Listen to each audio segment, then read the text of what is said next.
Hi everyone and welcome to another video from Hostile Territory. In this video we'll be talking about a somewhat sensitive topic, and that is love affairs in the workplace. I've had the bad luck of witnessing such a thing in my previous company, my previous workplace, and I want to share my experience about that, and hopefully if you encounter such a problem in your workplace, this video might help. So stay tuned. Hostile Territory. Now, before we start, I would just like to say one thing about this video, since it's a sensitive topic. This video has no intent of making any kind of judgments or giving any kind of opinions about love affairs, okay, in general.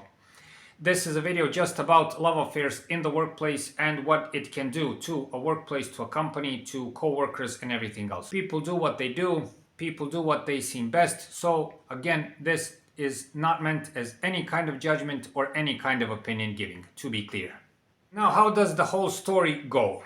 Well, to be honest with you, if you watch my testimonial video, you can see what really happened in that toxic and hostile workplace. In short, I had a good job, pretty good job, in a very good company, which I cherished and loved.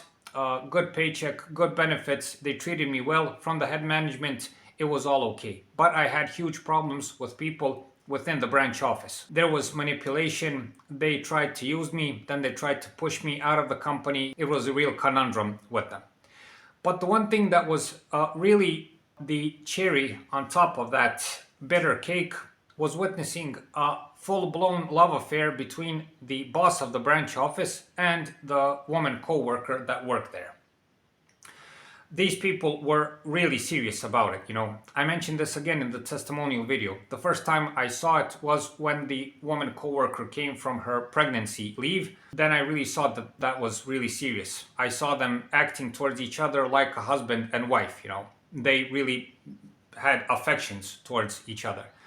And then as time went, years passed, I saw that these people were really serious about it and that they are really having a real love affair. But again, I really didn't care about the personal things of those people. I really don't care. Everybody has a right to do what they think is best and so on. But the problem here was that it started influencing work. It started influencing my workplace, which I was entitled to, as I thought so, and it started causing problems. Now I'll state some of the main things that happened, that I noticed, and that you may encounter if you have the same problem. The first thing is the annoyance of it all. Now, lots of times you'll see that lovers in the workplace, I'll call them that way, lovers in the workplace have this tendency, at least these people had, to shove that love affair into your face and into the face of your co-workers, okay? These people were, at least in my opinion, not controlling it in any way. So they wanted to see everybody within the branch office that they are like a husband and wife, It was sort of some sort of game. And they didn't have any nor culture nor a control over it, The next thing was that they started over time to impose that affair as the main thing within the branch office. So things started to rotate around it. Instead of that love affair being on the periphery of the company and business, it started to become the central axle around which the job rotated. In what way? First of all, the whole, how should I put it, timetable of the business depended on their love affair. When they are going to see each other, when their shifts collide with each other, and so on, And mind you, this is a big international company that I worked in, so you can only imagine how stunned I was. But the company, and I'm sort of jumping from thing to thing here, but bear with me, the company gave full power to that boss within the branch office. So the guy could do essentially whatever he wanted. So that was the next thing. The whole business within the branch office started to suffer because of that love affair, if you understand what I mean. The other thing was protectiveness. The woman co-worker, again, this is my personal opinion, made a lot of mistakes in the workplace. Expensive mistakes, and those were mistakes that happened because she hurried in her work. And the line of work I was in, that is the last thing you want to do. You have to be very careful. You have to check, double check, triple check and everything else. But she just went through the business and made several very expensive mistakes. Nothing happened, no reprimands, no nothing.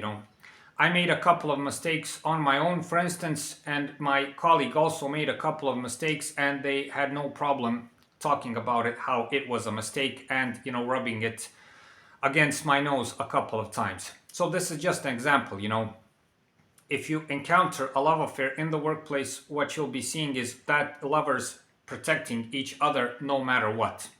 Regarding that, you will see that whatever happens, and this is extremely dangerous if you find yourself in the middle of this, lovers will at all costs protect each other. They will throw you to the lions if be needed. Now, the last thing I would like to mention is that the love affair becomes an obstacle for working there.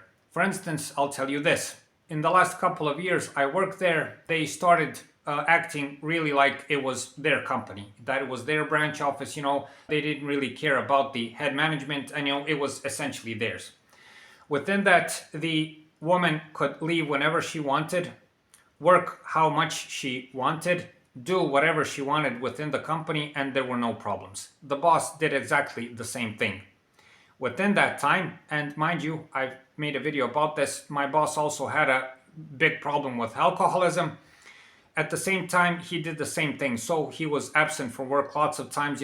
Essentially, they started running the whole company as it was theirs, minus the work, the expenses, and everything else. What did that love affair do to a very good, very nice workplace that I was a part of?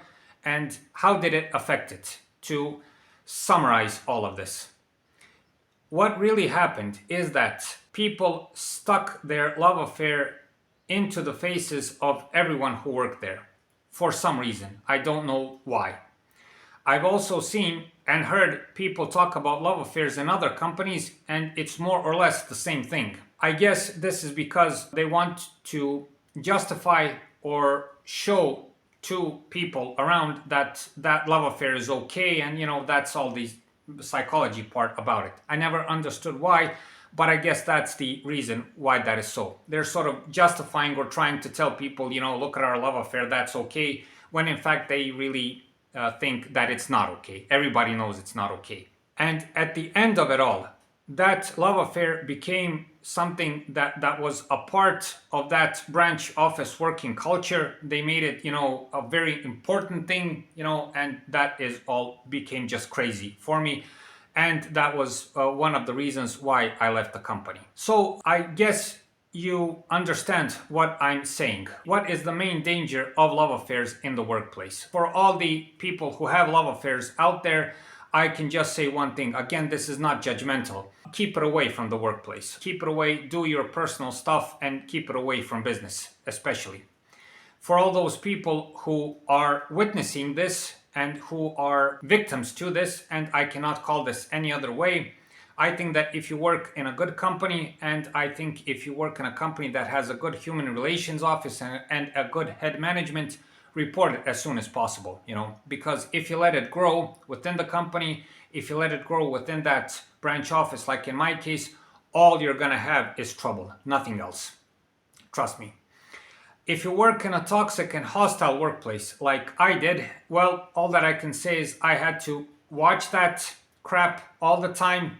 I had to endure it because I needed the paycheck, because there was no other job in sight. This is a small town and you can't find a job that easy. It is almost impossible. If you're in a toxic and hostile workplace, you're gonna have to endure it one way or the other. The best way to stay out of trouble is to avoid contact with those people as much as possible. I think this is okay if you work in a bigger company, but if you work in a smaller company like I did, then you're just gonna have to endure. Sadly, you're gonna have to endure the whole thing, and you're gonna have to get out of there as soon as possible. I had to endure it for 12 years. It's horrible, it is humiliating, and it is something that I would not recommend to anyone. Again, you can only just imagine how getting the dream job that you waited for like years and years, and one of the main reasons why it's ruined is because you can't be in your workplace because someone is sitting in each other's lap, French kissing each other and hugging each other all the time. Pretty pathetic and humiliating. So that's it for this time. I hope this video helps. Above all, try to keep your health intact, try to keep yourself intact, get another job as soon as possible. If you have to endure a long time like I did, then perhaps watch our other videos where I give you some advice on how to save yourself from certain things. I hope those videos will help you avoid the mistakes that I made. Thank you very much for watching, and thank you for your time.